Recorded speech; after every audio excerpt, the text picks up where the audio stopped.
سکرین خو تاسو ته ښکاري. بسم الله الرحمن الرحیم. راځو نن زموږ او ستاسو موضوع دی په کنټرول پانل کې هارډویر اینډ ساوند کې دننه زموږ چې کوم موضوع دی لومړنی خو وینډوز موبیلیټي سنټر کې موږ سره یو څه موضوعات دي چې څنګه موږ کولی شو خپل برایټنس د سکرین کم او زیات کړو چې دا ټول موضوعات دلته باندې نه هم موږ کولی شو ترسره کړو. اواز څنګه زیات او کم کړو، ډسپلی ډسکنیکټ کړو دغه ځینه، یا د خپل بیټري چارج وګورو، یا پروجیکټور چې کوم دی ټرن آف کړو. نو دلته داسې مهم موضوعات نشته. مهم موضوع دلته موږ سره دی د ډل ټچ پیډ. ګوري ډل ټچ پیډ نه اصل کې مقصد او مطلب دلته موږ سره دا دی چې زموږ دغه ټچ پیډ چې کوم دی یا ماوس چې کوم دی د دې مربوطه یو څه سیټینګز دي چې دا موږ کولی شو دلته ډل ټچ پیډ کې دننه ترسره کړو. لومړنی دغه ساحې څخه موږ کولی شو که دغه چیک زه آف کړم او دلته سیف باندې کلیک واخلم نو زموږ ماوس به بیخي بند شي، یعنی زموږ د کمپیوټر چې کوم ماوس دی دا به بیخي کار نه کوي، ټچ پیډ به بیخي بندېږي. نو دا کار خو نه کوو ځکه بیا ټچ پیډ بندېږي او ریسټارټ کول نه وروسته بیا هم نه جوړېږي تر څو چې بل ماوس ایکسټرنل موږ سره موجود نه وي. د دغه ساحې څخه موږ کولی شو د خپل پوینټر سپیډ زیات او کم کړو. ګورئ ما د پوینټر سپیډ و زیات ګورئ چې لږې هم خوځومه یو خیز وهي اخواته، او که چیرې دې نه هم زیات کړو آخري هغه ته یې ورسوو سیف باندې کلیک واخلو. اوس ګورئ بیخي تیز شو موږ سره کرزر دومره تیز کار کوي. او که چیرې غواړئ نورمال اندازه کې راشي دغسې کې راشي دا کرزر لږ منځ کې سنټر کې راوړئ، دغلته سیف باندې کلیک واخلئ، اوس به په نورمال اندازه باندې راسي. اوس هم لږ زیات دی، زه لږ نور هم سپیډ کموم دېسې نه. نو په دغه طریقې سره تاسو کولی شئ د دې چې کوم سپیډ دی دا زیات او کم کړئ. بل د دغه ټچ ګارډ نه تاسو کولی شئ د دې لپاره استفاده وکړئ. ګورئ اکثره لیپټاپونه دي موږ سره دغه بټنې بیخي نه لري.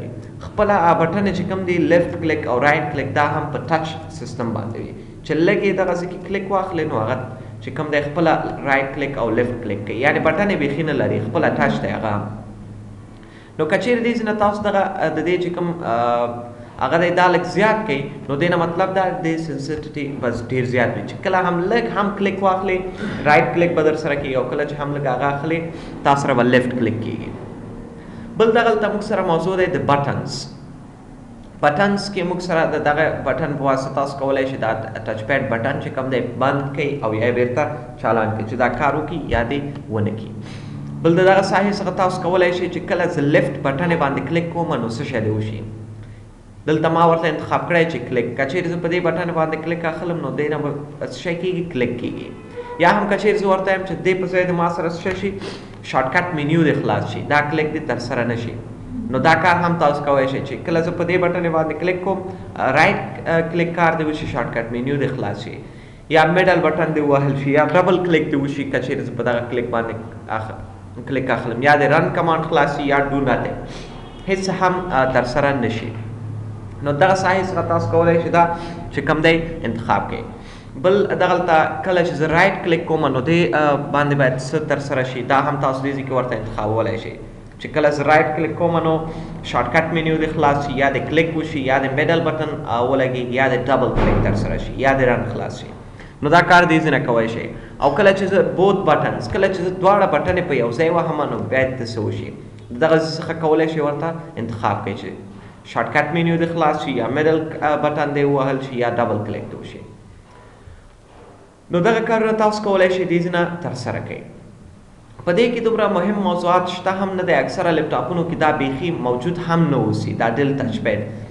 دا چې دی هغه وخت انسټالېږي کله چې موږ د دې ډرایور ځان لپاره انسټال کړو.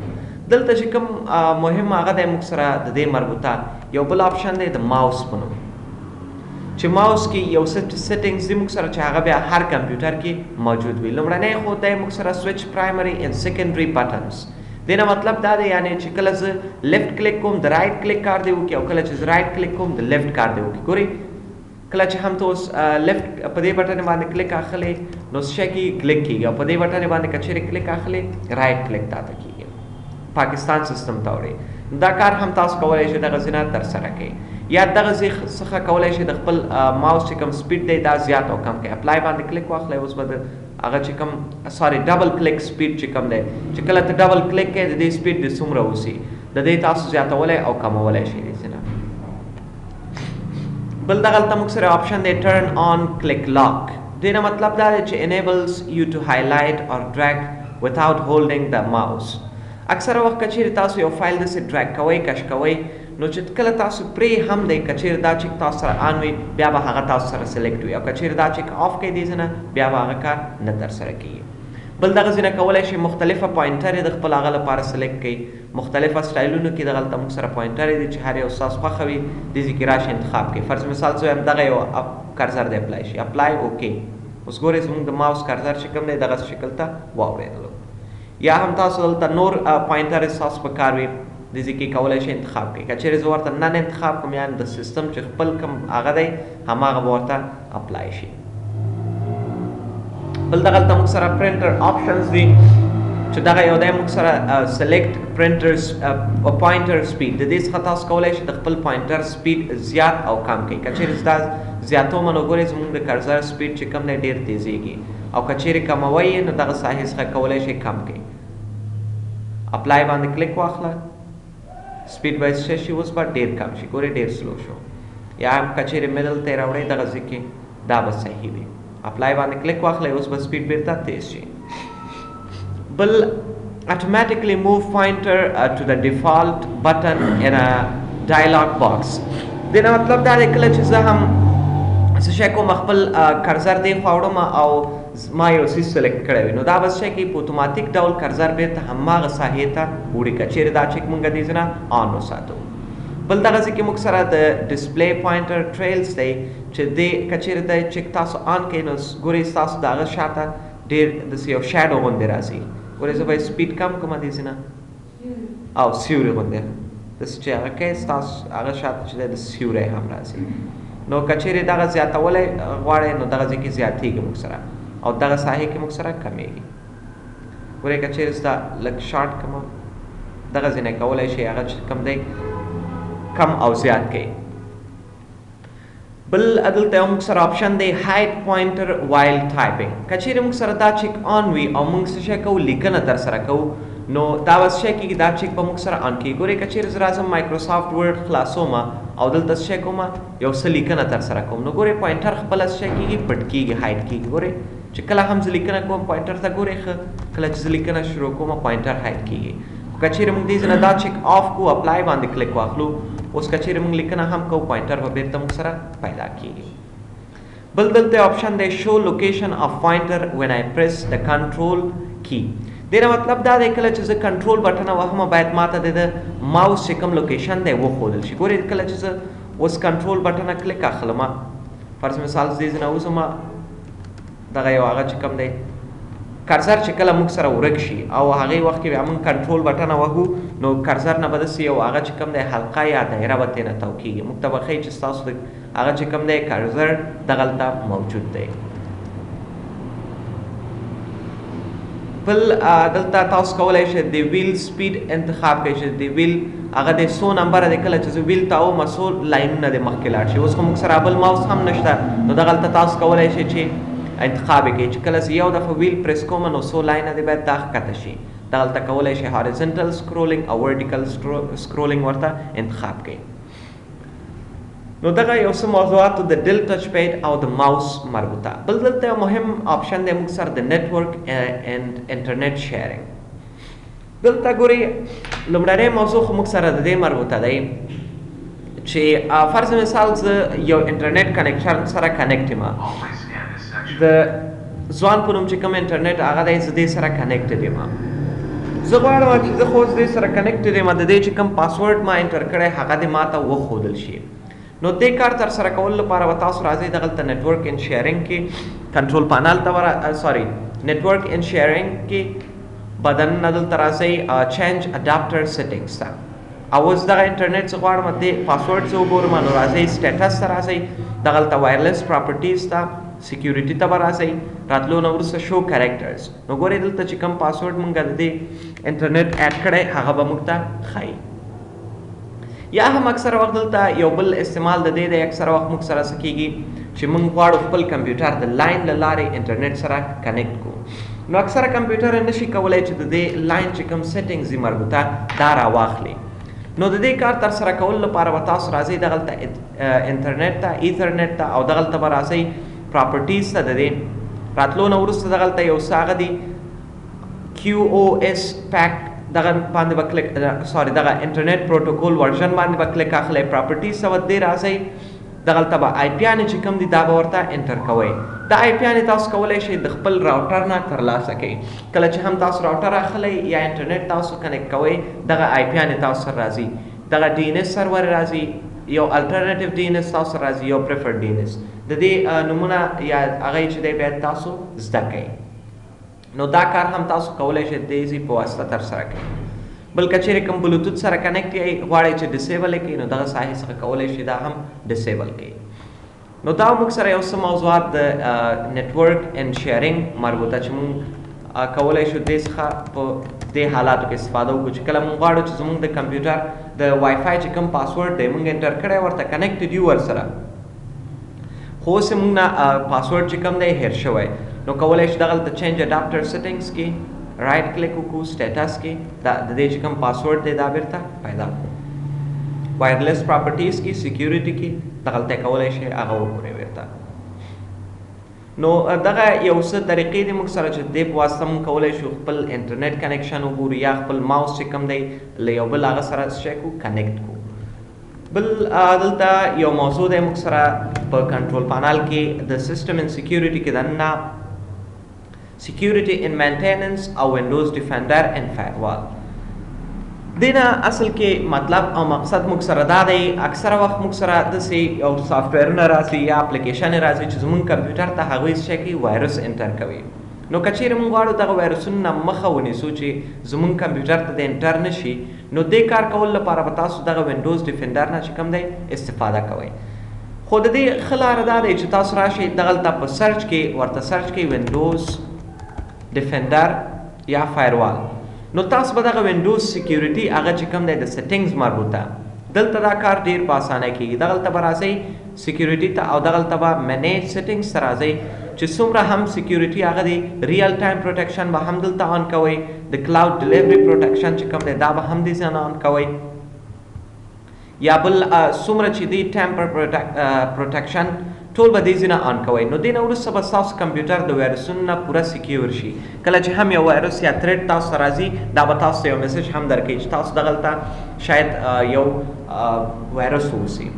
بل اکثره وخت داسې کېږي مونږ اکثره کریک فایلونه چې کوم دی خپل کمپیوټر کې انسټالو، یعنې اپلیکیشن دی اوس کورل را په نوم چې کوم اپلیکیشن دی یا اډاپ فوټوشاپ چې کوم دی دا اصل کې پیډ اپلیکیشن دی.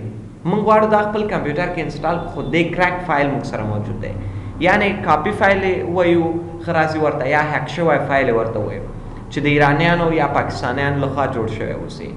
نو هغه وخت کې کله چې موږ هغه اپلیکیشن انسټالو موږ ته ایرر راکوي وایي تاسو نشئ کولی دا اپلیکیشن انسټال کړئ. نو دې کار ترسره کولو لپاره به تاسو راځئ دغه ریل ټایم پروټیکشن دا کلاود ډیلیوري پروټیکشن چې کوم دی څومره هم چې دلته پروټیکشن راځي ټول به دې ځای نه څه کوئ آف کوئ. آف کول نه وروسته اوس چې کله د هغه اپلیکیشن یا سافټویر چې کوم سیټ اپ دی دا تاسو رن کړئ نو هیڅ مشکل به تاسو ته نه درکوي، تاسو کولی شئ ډېر په اسانۍ سره هغه رن کړئ. بل دغلته آپشن دی موږ سره د سیسټم مربوطه. سیسټم کې ټول زموږ د کمپیوټر د سیسټم مربوطه موضوعات دلته موږ ته ښیي چې ستاسو سیسټم کې څه موضوعات دي. لومړی دغلته د کمپیوټر نوم موږ ته ښیي چې دغلته تاسو کولی شئ نوم چینج هم کړئ. اوسنی نوم یې احمد دی، که چیرې زه غواړم دې نوم چینج کړم زه راځم فرض مثال فدا یا زه ورته دلته لیکم ځوان، زه نیکسټ باندې کلیک اخلم نو زما د کمپیوټر چې کوم نوم دی هغه به ځوان ته چینج شي. اوس که چیرې زه ریسټارټ ناو باندې کلیک واخلم نو دې نه مطلب دا زموږ کمپیوټر به ریسټارټ شي، ګل به شي او نوم به ورته سیټ کېږي. خو که چیرې زه ریسټارټ لیټر باندې کلیک واخلم وروسته به کمپیوټر ریسټارټ شي او دا نیم به ورته اپلای شي. اوس ګورئ دواړه نومونه دلته موږ سره شته احمد او ځوان، ځکه کله چې موږ خپل کمپیوټر ریسټارټ کړو نو دا هغه چې دی ورته نوم به هغه شي. بل دغلته ستاسو د کمپیوټر پروسیسر او هغه تاسو ته ښیي. زموږ د کمپیوټر هغه چې دی کورای 7 دی جنریشن دغلته تاسو ته کورای 7 نه وروسته تھرډ جنریشن دی. سی پی یو څومره دی دغه تاسو ته دلته ښیي. انسټال ریم پکې څو جی بي دی دا هم تاسو دغلته ښیي. ستاسو د ډیوایس آی ډي د پروډکټ آی ډي ټول درته ښیي.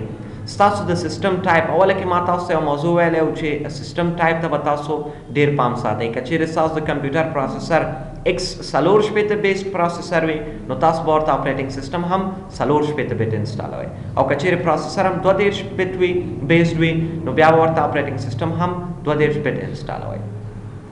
نور دغلته لاندې ستاسو د وینډوز سپیسیفیکیشنز دي او څه معلومات دي. زموږ اوس وینډوز چې کوم دی 11 پرو دی، ورژن یې 21H2 دی او په کوم ډیټ باندې انسټال شوی 2015 شپږمې میاشتې 9 باندې دا انسټال شوی. نو دغلته یو څه نور موضوعات هم دلته تاسو سره موجود وي په سیسټم کې، د سیسټم مربوطه موضوعات وي تاسو سره. نو نن لپاره به همدغومره بس وي، په دغه موضوعات باندې کار وکړئ چې څنګه کار کوم یو دا یو سکیورټي ان مینټیننس هم دغه یو خبره ده چې فایروال او دا چې دی راځي دا چې دی بیا اکثره انټرنیټ پورې چې کوم تھریډز موږ ته راځي د انټرنیټ نه چې کوم وایرسونه موږ ته راځي، فرض مثال زه ګوګل کروم استعمالوم، دې نه چې کوم وایرسونه راځي د دې نه کولی شو ځان دلته په سکیورټي ان مینټیننس کې ځان وساتو. دې نه ګورئ دغلته تاسو په سکیورټي ان مینټیننس باندې کلیک واخلئ، اکثره میسیجونه تاسو دې ځینې کولی شئ بند کړئ یا د وینډوز بیک اپ بند کړئ یا فایل هسټري بند کړئ، دلته کولی شئ دا ډېر کارونه دې ځینه درسره کوي. نو دا چې دی سکیورټي ان مینټیننس کې دا هم ستاسو سکیورټي مربوطه موضوعات دي، صحیح ده. بل تاسو ته ما انټرنیټ مربوطه یو څه معلومات راټول کړي وو. لومړنۍ خبره خو دا دی ټایپنګ په اړه ما تاسو ته مخکې هم ویل او چې یو ویب سایټ دی موږ سره د آسان typing.com په نوم، نو دې کې چې څومره هم کولی شئ خپل انګلیسي ټایپنګ باندې کار وکړئ دغه ویب سایټ کې، او که چیرې پښتو ټایپنګ هغه کول غواړئ نو پښتو typing.com په نوم پښتو typing.com په نوم چې کوم ویب سایټ د دغه ویب سایټ ته به راسئ. دلته هم چې کله راځئ کوشش کوئ انټرنیټ خو دلته موږ سره موجود وي، د دغه ویب سایټونو نه استفاده وکړئ. یو پښتو ټایپنګ دی موږ سره پښتو typing.com دغه یو دی، دا خو یو پاکستانی جوړ کړی دا چندان نه دی، دغه یو زموږ یو افغان استاد دی هغې جوړ کړی دی، صحیح ده. نو ګورئ ډېر په اسانۍ سره تاسو کولی شئ دلته خپل ټایپنګ چې کوم دی تیز کړئ له ماتې څخه.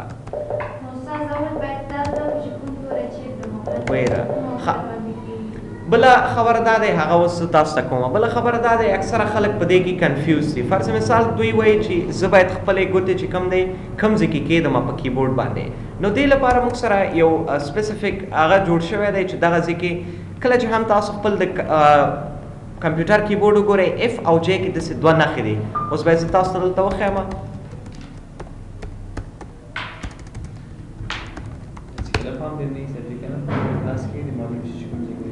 چې کله د لاس پام دې هم نه وي دلته د لاس کېده نو کولی شئ ډېر په اسانۍ سره دا چې کوم دی پیدا یې کړئ دغه بټنو کې، صحیح ده، اف او جې کې.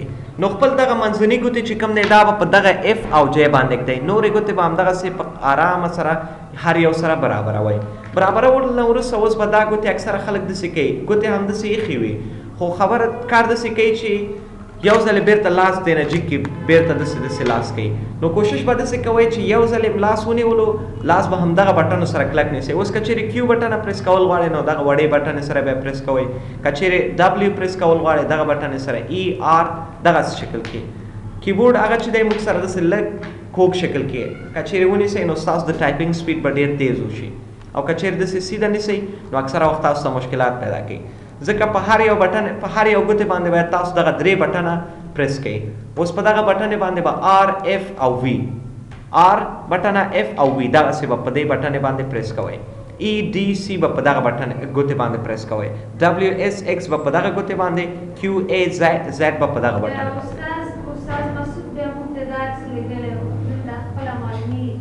او دلته خپله معلومیږي ده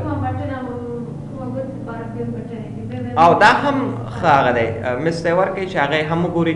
نو دغسې یو سیسټم هم دی چې تاسو باید خپلې ګوتې دغسې شکل کې وخوځوئ. ګورئ دلته هم شاید یو عکس موجود هم اوسي، زه به یو عکس هم تاسو لپاره پیدا کړم چې تاسو ډېر په اسانۍ پوه شئ، همدغه خپل خور ته یې هم ورکړئ، صحیح ده.